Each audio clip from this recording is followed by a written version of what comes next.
E aí, pessoal, agora nós vamos para a aula, que eu acho que deve ser número 7 isso aqui. Nós estamos na parte de condição dimensional, vamos ver agora como é que funciona o que a gente chama de resistência de contato. Já ouviu falar de passa térmica? Esse negócio aqui. E como é que a gente trata quando a gente tem mudança de área, que o nosso sistema de resistência térmica é para área constante. Então vamos ver como é que fica esses dois casos, para depois passar para sistemas radiais. Resistência de contato é o nome que a gente dá para a resistência do calor que tem entre duas superfícies.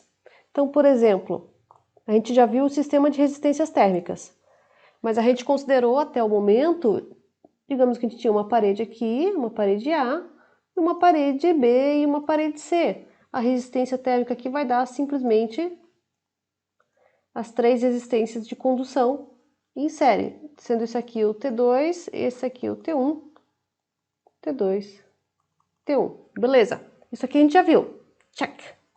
Porém, tem um detalhezinho que algumas vezes aparece, que é o seguinte: e esse contato entre os materiais A e B e C, ele é perfeito? Não faz diferença nenhuma? Na verdade, faz. E isso é o que a gente chama de resistência térmica de contato. Aqui a gente declara ela com esse nomenclatura aqui, que é o R de resistência, duas linhas, porque é a resistência da superfície ali, e TC, Thermal Contact.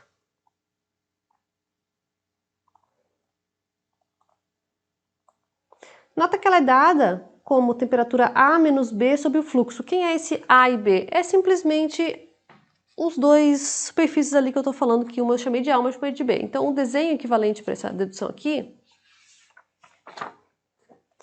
é se você tem um material A aqui, e ele está em contato com o material B, eu chamo de TA a temperatura da superfície A entre A e B, e chamo de TB a temperatura da superfície B. Ou seja, para nós até agora, TA e TB era a mesma coisa. Tecnicamente, eles não são iguais, tá? A gente, quando usa esse formatinho aqui que a gente estava resolvendo, tu diz que TA e TB são iguais. Na verdade, eles não são iguais. Se eu for dar um zoom aqui, microscópico, o que a gente vai ver vai ser a superfície do TA ali, e ela é irregular, né? Para quem já fez metrologia, já usou aqueles micrômetros, aquelas coisas legais para medir os microns da superfície, elas são assim, né?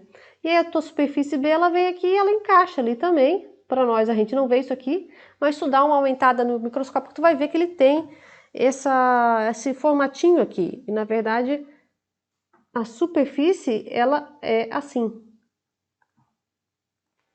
Quanto mais bem feitinha, polida, etc., menos dessas ondulações você tem, melhor elas se encaixam. Mas na prática, o que você tem é geralmente ar aqui no meio. E a ar é um isolante natural. Então, quando eu pego a temperatura, por exemplo, da superfície desses onduladinhos aqui do lado do B, ele não é exatamente igual aos onduladinhos que eu tinha do lado A. Eles são levemente diferentes. Então, o que a gente vê, se fosse plotar a temperatura aqui, é o TA vem, aqui atingiu o TA, beleza. Quando eu chego em TB do outro lado, na verdade ele não sai daqui, ele sai um pouco mais de baixo ou um pouco mais de cima. Então, tu nota que tem um ΔT entre eles aqui. Esse ΔT é TA menos TB. Agora, ele é gigantesco? Geralmente não. De vez em quando você nem percebe. Quando a gente não percebe, nós estamos usando esse modelo aqui que não tem resistência de contato.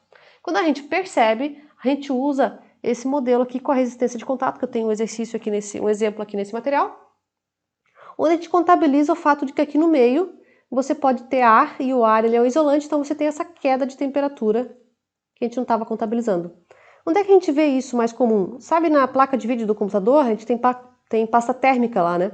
Essas pastas térmicas é o que a gente põe aqui no meio entre as superfícies para fazer com que, na verdade, não tenha esse delta A, essa diferença entre TA e TB, ela seja o menor possível. Por quê? Porque no teu computador, na placa de vídeo, tu quer que ele dissipe o calor para ela não superaquecer. Então a gente põe pasta térmica. A gente, quando vai colar uma superfície na outra, você põe a pastinha térmica, que ela tem uma alta condutividade e ela faz com que isso daqui, quando você não põe a pasta térmica, geralmente teu computador pifa a placa de vídeo pifa, porque ela superaquece. Então, é uma coisa que a gente já faz normalmente, tá? Algumas vezes aqui nesse material a gente vai considerar, outras não. Quando é que a gente vai considerar? Quando o exercício der a resistência de contato, que é o exemplo que eu vou fazer. Quando é que a gente vai desconsiderar? Quando ele falar para desconsiderar resistências de contato. Na prática, o que a gente faz? Geralmente a gente desconsidera a resistência de contato se a superfície ela tiver um acabamento superficial bastante bom, ou seja, ela é polida, né?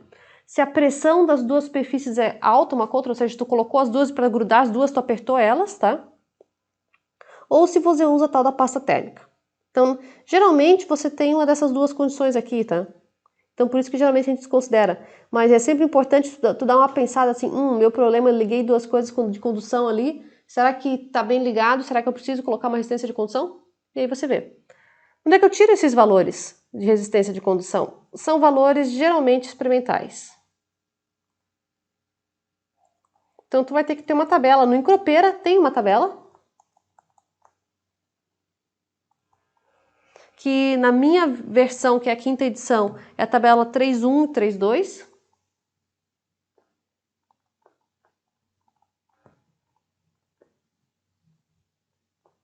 Em outras edições vai ser um pouquinho para frente, um pouquinho para trás, mas é por ali, tá? Onde você tem dados experimentais. É dali que a gente tira. Não tem como você fazer de outra forma, porque tu não tem certeza de como que é a superfície entre eles. Então tu tem que medir TA, tem que medir TB e medir o fluxo passando. Nota que esse aqui está em watts metro quadrado. Aí você tira esse fluxo, aí você calcula essa resistência de contato. Mesmo as tabelas do Encropeira, elas não dão um valor fixo. Elas dão, por exemplo, se isso aqui é pasta térmica de magnésio, tu vai ter um valor entre 0,2 e 0,4, porque depende bastante do acabamento superficial. Nos exercícios a gente dá. Então vamos ver como é que se calcula esse aqui. Eu separei um exercício que já é mais legal para fazer. Ele é o exemplo resolvido 3.2 do Encropeira, da 5ª edição. Ele tem um desenho que eu vou desenhar aqui agora. Mas o enunciado é: você tem um chip fino de silício e um substrato de alumínio com 8 milímetros de espessura, estão separados por uma junta epóxi. Então, na verdade, vamos começar a desenhar. Eu tenho um chip de silício. Eu vou desenhar 2D, mas ele é 3D, né? Esse aqui é meu chip. Esse chip, ele está junto com um substrato de alumínio de 8 milímetros de espessura, separados por uma junta epóxi. A junta epóxi é uma pasta térmica. Então, na verdade, o que ele está dizendo? Tu tem um chip, que é muito normal no computador, ele está em cima de uma aleta, provavelmente, que seria a parte de alumínio. Esse cara aqui, alumínio. E os dois estão grudados por uma pasta térmica, que é essa pasta epóxi. Muito comum em eletrônicos. Vamos ver. O substrato de alumínio tem 8 milímetros.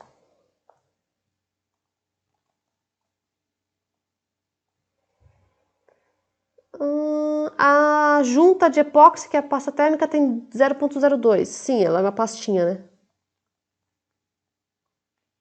Bem fininha. Meu desenho está fora de escala. E o chip em si ele não disse. O chip e o substrato tem cada um 10 milímetros de lado. Então, se tu fosse ver uma versão 3D disso aqui, eu estou olhando o chip de cima, né?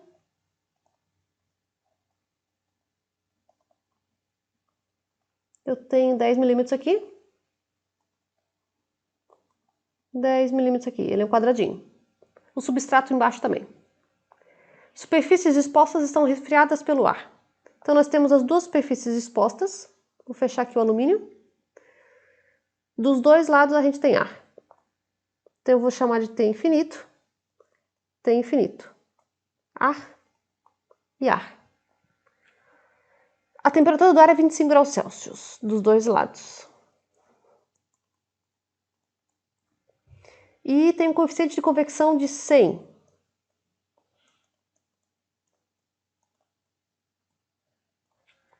Dos dois lados, né?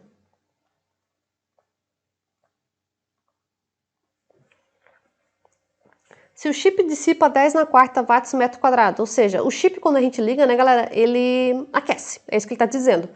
Eu estou aquecendo, eu tenho uma geração de energia aqui de 10⁴ watt/m². Eu vou colocar essa geração de energia como um fluxo de calor dentro desse chip. Deixa eu até botar, não é numa superfície, ele está aqui dentro, né?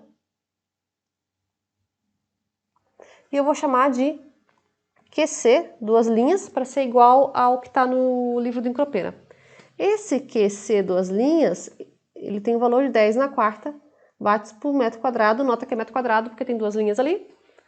E ele quer verificar se o chip irá operar abaixo de 85 graus Celsius. Beleza. Esse desenho aqui, você está preocupado, nossa, nunca que lendo esse enunciado ia tirar esse desenho. Não se preocupa não, o desenho ele está no exercício, na verdade, né?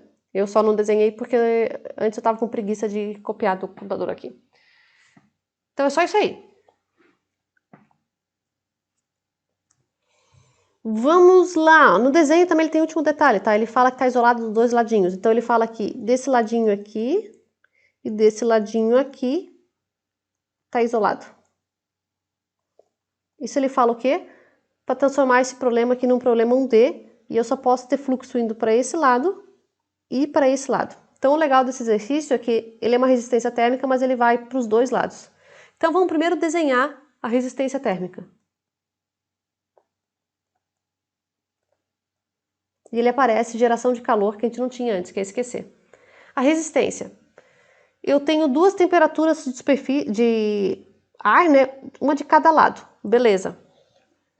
Esses vão ser os dois pontos finais, né? Só que nota assim, ó. O fluxo do calor para onde ele vem? Ele entra com QC no chip e ele pode tanto esfriar pela parte de cima, porque o chip provavelmente vai estar maior do que 25 graus Celsius, então o fluxo vai sair para o ar de cima, que está passando o ar ali resfriando, mas também vai sair por baixo, que também está 25 graus Celsius embaixo. Então, o calor ele sempre vai do maior para o menor. Ele está falando ver se vai chegar numa temperatura máxima de 85. Vai dar uma temperatura provavelmente maior do que 25, tá? Então, porque está aquecendo, né? Então, eu vou fazer o meu ponto aqui, meu ponto inicial vai ser o ponto ali onde, que eu vou chamar de TC, que é onde entra esse QC, que é o chip. Beleza. Então, nota que eu estou considerando o meu chip como se ele fosse tão fininho, que ele não tem duas superfícies, tá? Isso aqui tudo tá TC. Eu não estou considerando a condutividade térmica do chip. Nota que ele não botou aqui a condutividade térmica do alumínio, ele falou quem era o material, né? No exercício em si ele não põe, mas depois a gente pega de uma tabela. Então, beleza. Ele entra ali em QC e ele pode ir para um lado, que eu vou botar para cá, e sair direto para o ar. Tem infinito, ou seja, foi aqui para cima. Então, nota que esse meu TC, ele conta tanto quanto a temperatura dessa aqui, quanto dessa aqui. Eu estou falando que o meu chip é super fino. Então, uma temperatura só representa ele inteiro. Aí ele pode ir para aquele lado lá, e do outro lado, ele pode descer pelo material epóxi. Então, vou botar aqui a resistência do epóxi, que é a resistência de contato. E aí ele vai chegar uma temperatura aqui que eu vou chamar de T1. Depois ele continua até uma temperatura T2, que passa pelo alumínio. E depois ele sai por convecção para T infinito de novo. Beleza. Então, eu tenho aqui um pedaço do fluxo que vai sair por lá, que eu vou chamar de Q1 ou 2. Pode ser 1, 2, vou chamar de 2 aqui, para ficar igual ao do Encropeira. E esse aqui que vai sair para cá, Q1. QC é quem? É a soma dos dois, né? QC é igual a Q1 mais Q2, porque ele está dissipando para os dois lados. Nota que eu não preciso achar nem T1 nem T2, se eu não quiser, né? Eu posso fazer direto TC até T infinito, TC até T infinito e colocar as resistências. Então é isso que eu vou fazer. Então vamos para outra folha. E o que eu tenho aqui é, vamos botar umas hipóteses. 1D, né? Estou usando resistência térmica. Regime permanente, beleza. Estou dizendo que o chip é isotérmico, por isso que eu estou falando que TC representa o chip, né? Ou seja, todo ele está TC.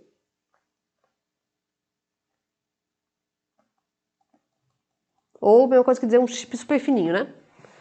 As propriedades são constantes. Eu estou desconsiderando a radiação.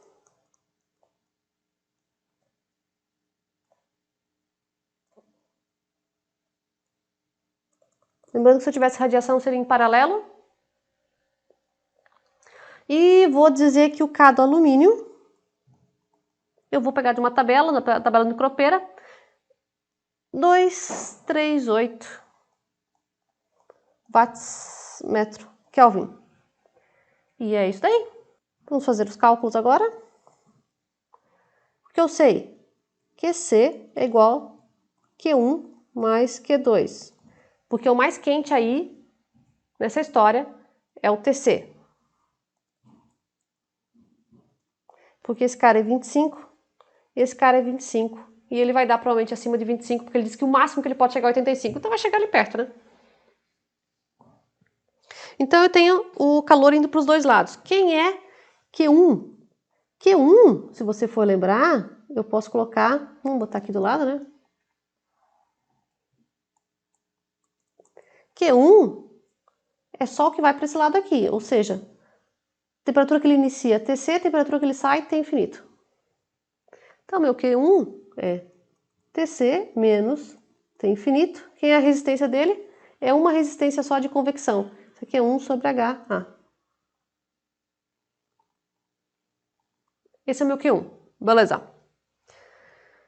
Só que um detalhe, tá? Aqui eu estou usando watts por metro quadrado. Porque eu coloquei esse cara aqui como 10 na quarta watts por metro quadrado. O que isso quer dizer dessa equação aqui? Aqui, se tu for colocar as unidades, tá? Não vou botar um igualzinho, mas se eu for conferir as unidades, vai dar... O primeiro dá grau Celsius ou grau Kelvin, ali em cima, beleza? 1 sobre H é watt, metro quadrado Kelvin ou grau Celsius, né? Que multiplica metro quadrado. Aí ele corta, esse aqui dá watt, grau Celsius. Com aquele grau Celsius aqui vai dar watt. Não é a mesma coisa. Como é que eu faço para isso daqui ficar em watts divididos por metro quadrado? Eu tenho que dividir os dois lados da equação anterior pela área ou sumir com essa área aqui, né? Então, na verdade, o que eu vou fazer é que eu quero que fique dividido por watt, eu vou multiplicar essa equação aqui por 1 sobre A. Agora anota que vai dar certo, porque vai aparecer um outro metro quadrado aqui, que vai sobrar e vai ficar watt metros quadrados. Com esse A aqui, nota que quando ele entra aqui multiplicando, soma esse A. Não entendeu dessa forma? Tudo bem, faz assim, ó, que é 1C vezes A, para ficar em watt.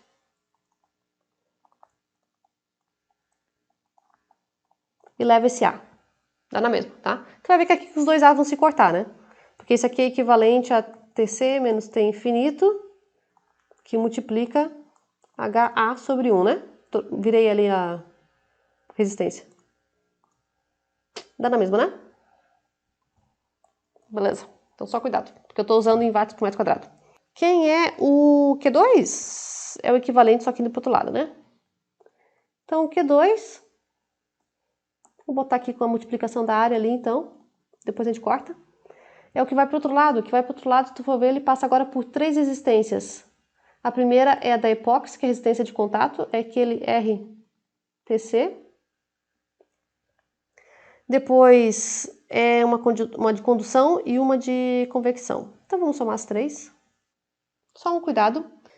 Esse cara do RTC, nota que ele está assim. E se tu for ver como é que eu defini ele, TA menos TB sobre o fluxo. Então, isso aqui como é watt metro quadrado, esse aqui é Kelvin, isso aqui vai dar watt metro quadrado Kelvin. Essa resistência aqui. Então, cuidado.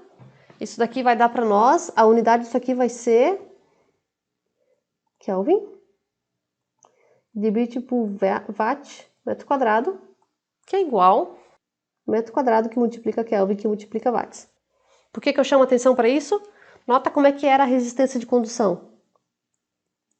1 sobre HA. 1 watt metro quadrado Kelvin metro quadrado. Kelvin por watts. Qual é a diferença desses dois? A área.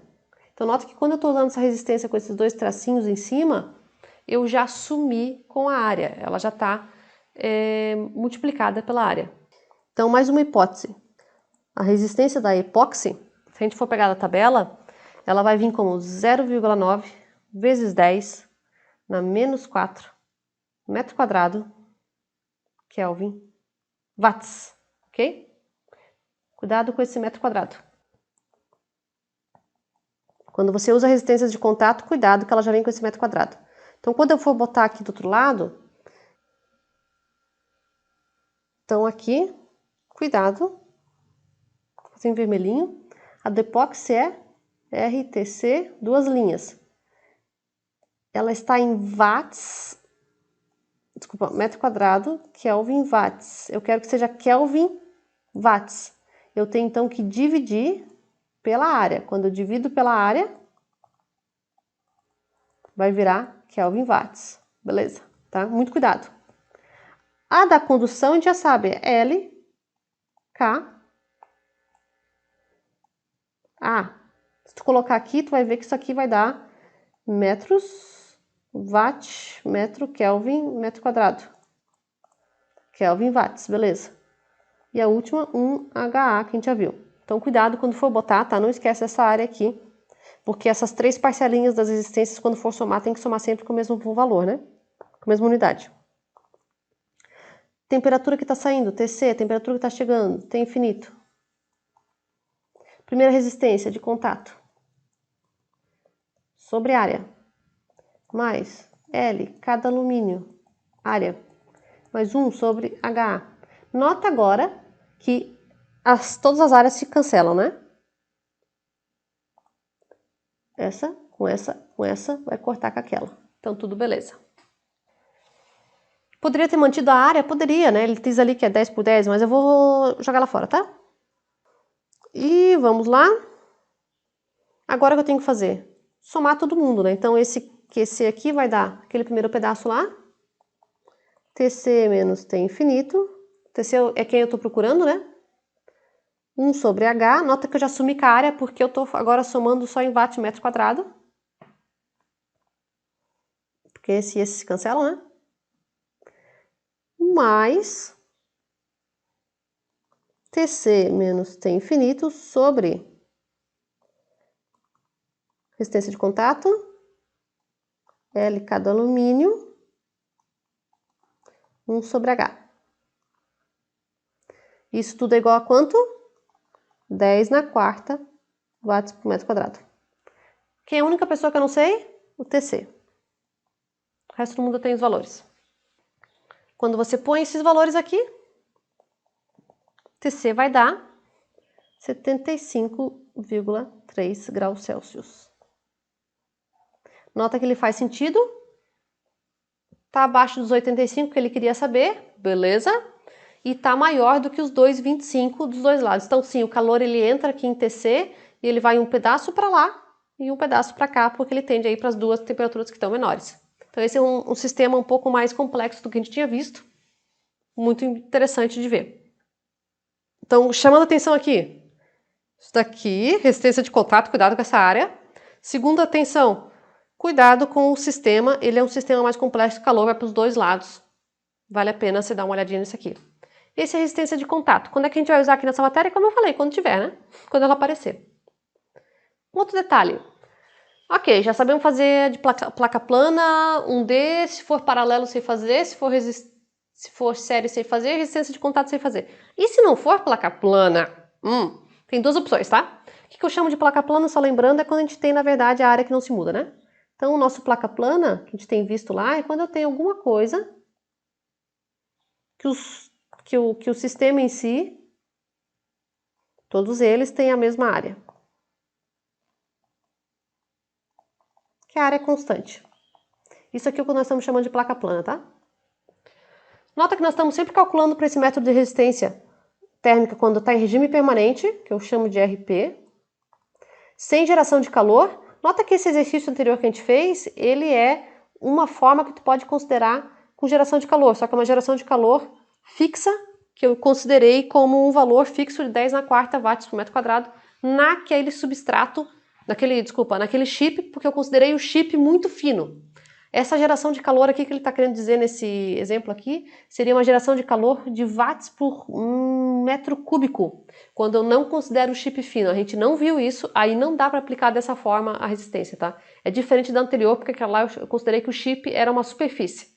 Aí era watt metro quadrado, daí tudo bem. Aí eu posso colocar a geração de calor. Mas quando for watt metro cúbico não vai dar não. E o que tal do placa plana? Beleza. Então esse aqui a gente já sabe fazer. Convecção, radiação, condução. Sei fazer também se for paralelo, se essa negócio variar. Por exemplo, aquele exemplo que eu botei que começa com maiorzão. Aí ele se divide para, sei lá, 2 materiais que são diferentes, mas a área entre eles todos continua igual.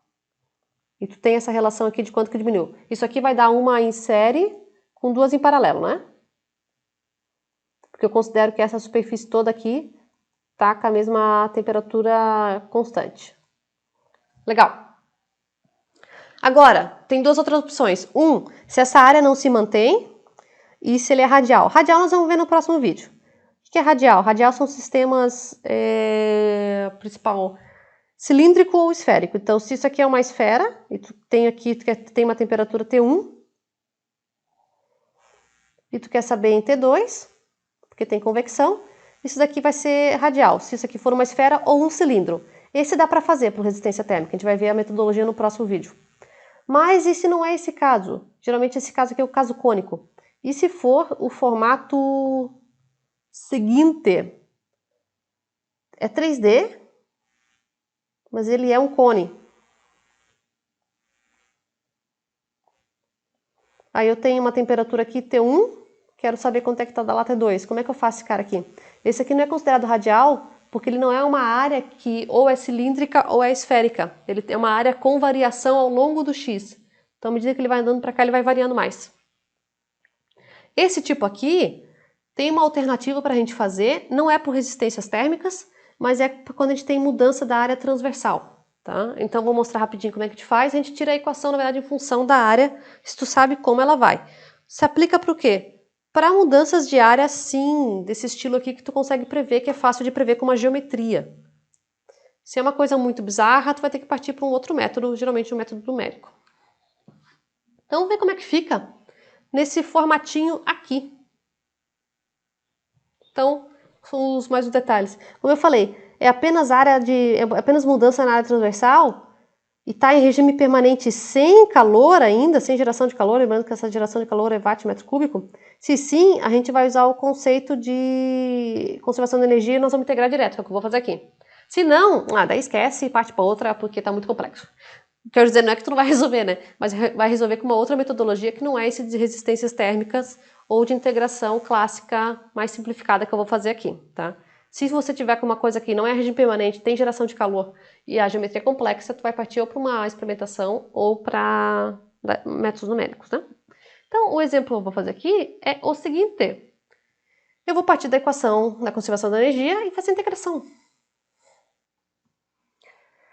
Então, que área é essa que eu posso considerar? Geralmente a gente faz esse desenhozinho, eu vou fazer o mesmo desenhozinho que tem no Encropeira. Aqui é um desenho 3D, aqui eu vou chamar de Z, aqui eu vou chamar de Y, e aqui eu vou chamar de X. Agora, esse desenho, na verdade o XY eu troquei sem querer. Esse é o X e esse é o Y. Meu desenho 3D agora vai dar muito a desejar, mas vamos lá.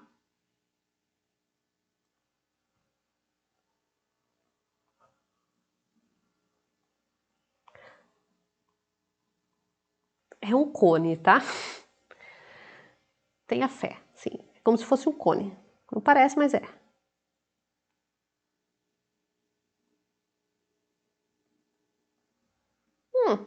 É. O melhor que eu vou conseguir. O que acontece? A gente considera que a área dele, ó, é sempre... Ele é um cone maciço, tá? Então, quando eu pego a área dele, ela dá uma pizza assim.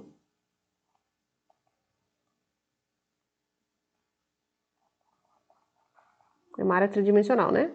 Beleza, essa é a minha área. O que a gente considera?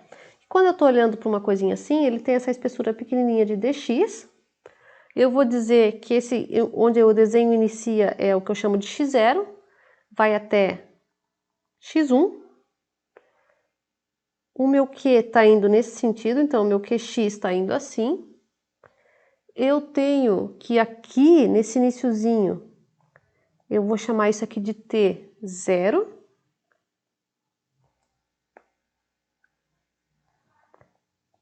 No meu,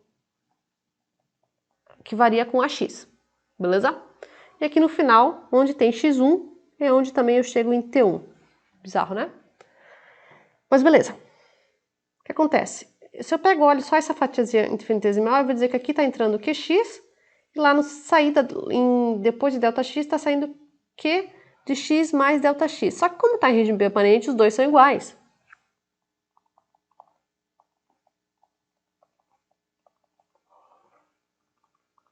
Independente da área mudar, se ele está em regime permanente, o fluxo, a taxa de calor que entra é igual a taxa de calor que sai. Então, é isso daqui que eu vou integrar. Porque nós temos que o Q, se você for lembrar, é menos KA dt dx.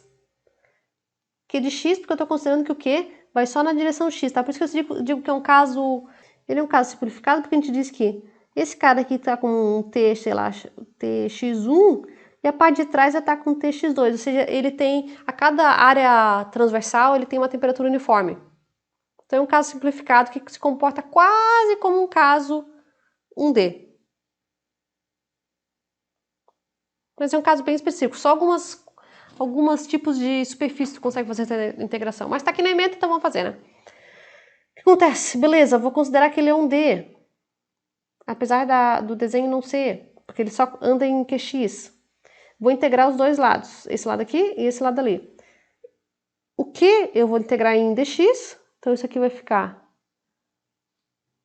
QX, dx, passa a minha área para cá, integral, menos integral de dt. E K, né, que eu esqueci. Beleza, vou fazer uma pequena simplificação, não, agora está em detalhe. Como eu falei, QX é igual a Q de x mais ΔX, que é igual ao Q que está aqui, que nem o Q que está lá. O que é constante nesse negócio aqui, porque é regime permanente. Então, a taxa de calor que entra e sai em todos os pontos, ela tem que ser igual uma a outra, porque não tem geração de calor, né? Ok? Não tem geração de calor. Se tiver geração de calor, isso aqui não vale, cuidado. Se ele é constante, eu posso tirar ele para fora da minha integral. Beleza?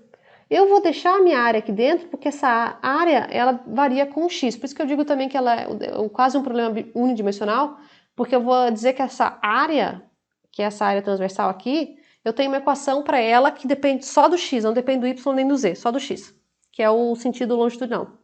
E o meu k eu vou deixar aqui porque ele pode ser um k de t. Se vocês forem lembrar, quando eu apresentei a condutividade térmica, eu comentei que ela pode variar com a temperatura. Se ela não variar, tu tira da integral, né? Mas eu vou considerar que fica. Então, por causa disso, deixa eu tirar esse x mais para cima para caber aqui. Isso aqui vai ficar q de x, integral de dx a x, da onde? Desde o início, x0, até o ponto que eu quero, né? Que eu vou chamar isso aqui é o ponto x. Igual, menos, integral de k de t dt, da onde? Do primeiro ponto, que era T0, então eu tenho que ter a primeira temperatura lá, né? Até onde? Até o meu T no mesmo X. Quando eu integro isso daqui, se eu tiver uma equação para X e uma equação para K, fechou. E é esse cara aqui que eu integro.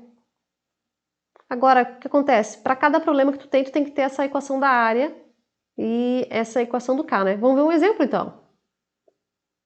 Tá aqui? Mais um exemplo resolvido no opera da quinta edição. Esse é o 3.3. O diagrama abaixo, que não está aqui, né? Porque eu vou desenhar. Eu vou desenhar um diagrama no formato 2D. Que é esse cone aqui. Mostra uma seção cônica fabricada em material cerâmico. Beleza. O diagrama para nós, ele tem uma seção reta, é circular. Ou seja, se você olha esse negócio aqui e tira uma seção dele, né? Ele vai dar uma seção circular, seção transversal, onde o meu diâmetro, eu estou chamando de AX. O meu X, nesse desenho aqui, ele vai vir de trás para frente. Por quê? Não me pergunte, foi o cropeira que botou assim. Então, o X vem para cá. Esse aqui eu vou chamar de T1 e esse outro lado aqui vai ser o T2, tá? Aqui está o eixo, só para mostrar o meio dele. Então, esse aqui é o X1 e esse aqui é o X2. Vamos ver o que mais ele me dá. A extremidade menor está em X1, beleza, que está aqui, que é 50 milímetros. A maior é 250. Temperatura das extremidades são T1, 400 Kelvin, T2, 600 Kelvin. Enquanto a superfície lateral é isolada, ou seja, ele é adiabático aqui nos cantinhos. Por que isso? Porque isso faz com que o calor todo que está aqui nesse negócio, né, gente, ele só vai passar nesse sentido de X aqui, ou seja, 600 para 40 ele vai vir assim, né? Tá aqui o meu QX. Beleza. O exercício que é o quê? Que tu desenvolva uma expressão para distribuição de temperatura Tx. Eu quero Tx para 1D. E qual que é a taxa de transferência de calor? Quem é o QX? Vamos para o Tx primeiro. Nota que ele já fala para mim que é para considerar unidimensional, ou seja, 1D. Isso aqui está em regime permanente, porque eu tenho temperatura de um lado e temperatura de outro, sem geração de calor. Beleza? Eu posso aplicar essa doideira aqui. Então vamos integrar. Nota, poderia fazer resistência térmica aqui? Não. Não. Não dá porque a área transversal variou. Não dá não. Tá? Então resistência térmica tu empacou aqui, não ia conseguir. O único jeito que eu consigo fazer isso aqui é realmente pegando a equação da taxa de calor e integrando. Ou fazendo um experimento, né? Ou fazendo um método numérico. Porque isso aqui é um problema 3D, 2D, 3D, sei lá. Então vamos lá. Quem é o A? Eu acho que eu pulei aqui sem querer. O A é 0,25, né? Então, beleza. Vamos ver a distribuição de temperatura. Meu desenho está aqui. Nota que eu já vou botar minhas hipóteses aqui só para combinar. Esse aqui está em regime permanente, beleza. É 1D. Só na direção X, né? Não tem geração de calor. E vou dizer que o meu K é constante, porque isso aqui é um material cerâmico. Nas tabelas do Encropeira eu descubro que isso aqui vai ser K igual 3,46 watts metro Kelvin. Esse K foi retirado a temperatura média de 500 Kelvin, porque ele na verdade varia com a temperatura, eu estou considerando ele na temperatura média entre 600 e 400. Vamos pegar a minha equação, que é de X menos Ka dt dx. Vamos integrar esse negócio aqui. Quem é a minha área? A área, o diâmetro da área é AX. A área é π d ao quadrado sobre 4, né? Tá aí a minha área. Quem mais? O meu K é constante. Então, a única pessoa que eu preciso realmente é dessa área aqui. Agora vamos integrar isso aí. Então, isso aqui vai dar Kx, que divide pela área, que multiplica pelo dx, integra desse lado, eu vou integrar entre x1 e x, para ter um t em x, em qualquer x que eu queira parar, tá? Se eu fizer a integração entre x1 e x2, eu vou ter tipo tudo, né? E ele quer um t em x genérico. Menos integral de t1 até t de x de k dt. O k é constante, a área eu já tenho e o q é constante. Então isso aqui vai dar para nós. O qx sai. Fica integral de x1 até x. Eu vou botar minha área aqui, que é π ao quadrado. Até que era mesmo? X ao quadrado. Só botei no lugar errado, né? Então isso aqui dá 1 sobre π ao quadrado, x ao quadrado sobre 4 dx. menos o K que é fixo, T1, T, vou deixar só T, dt, isso aqui ainda fica aqui, igual 4 integral de x1 para x, π ao quadrado, x ao quadrado, dx, é isso que eu tenho que integrar, né? Menos k, t1, t, dt. Então, beleza. Se você for ver, esse lado aqui do dt é super fácil, né? Isso aqui vai dar a integral de t1, t de dt é igual t menos t1, né? Beleza. O outro lado, claro, tem o k ali na frente, né, gente, multiplicando. O outro lado, isso daqui, na verdade, se você for ver o 4, o π e o a quadrado são constantes, então esse lado aqui vai ficar q de x, que multiplica 4, sobre π ao quadrado, porque a é 0,25, né? Integral de x1, x de 1 sobre x ao quadrado dx. Então, essa é a minha integração. 1 sobre x ao quadrado vai dar aqui, isso aqui é equivalente à integral de x1 até x de x na menos 2 dx. Quando você integra isso aí, nós temos que isso aqui vai dar x na menos 2. X na menos 2 mais 1, menos 2 mais 1, né?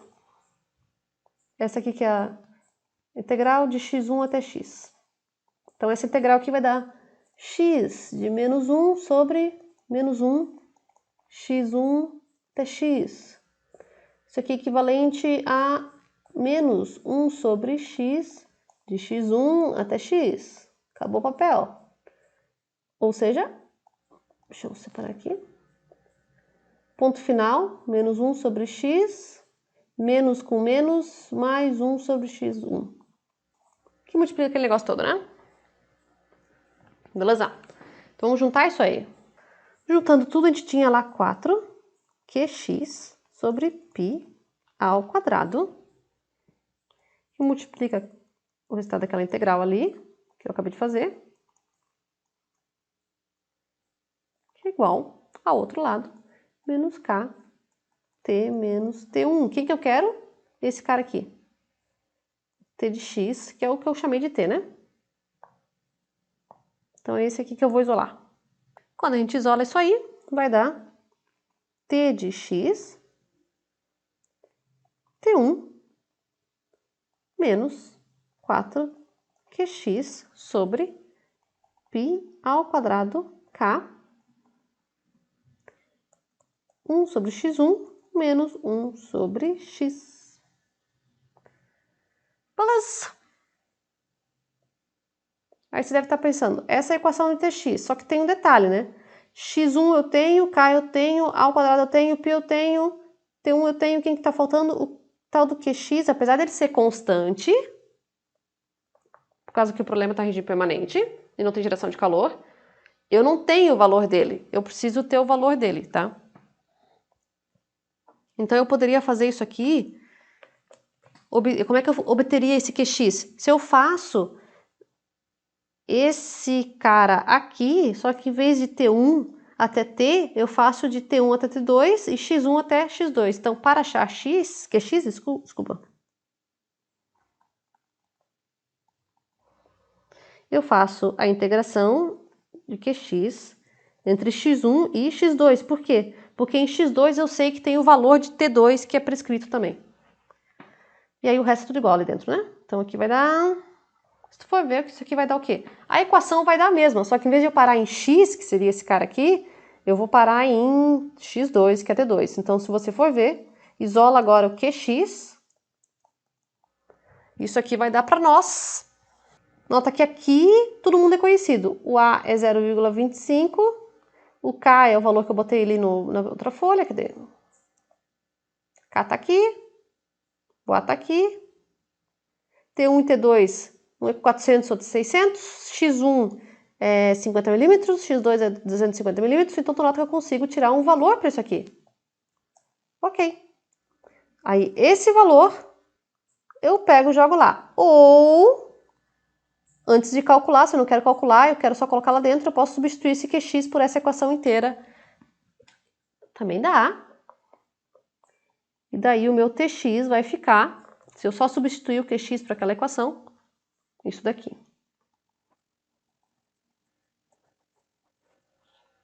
Esse aqui agora eu tenho todos os valores. Beleza. E fechou o exercício. Nota que aqui eu já tenho o Tx e tenho o Q também, né? O que ele pedia no segundo item ali era a taxa de transferência de calor do cone. Agora tu só pega aqui e põe os valores, né? Nesse cara aqui. Vai dar, se você botar os valores,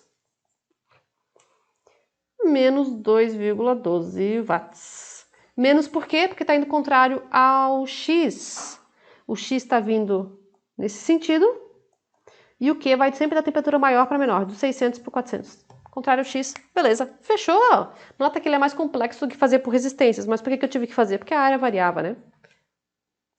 Mas ele ainda é mais fácil do que fazer um sistema 3D com geração de energia que nós vamos ver mais pra frente. Então assim, ó, opções, né? Várias opções, cada uma mais legal que a outra.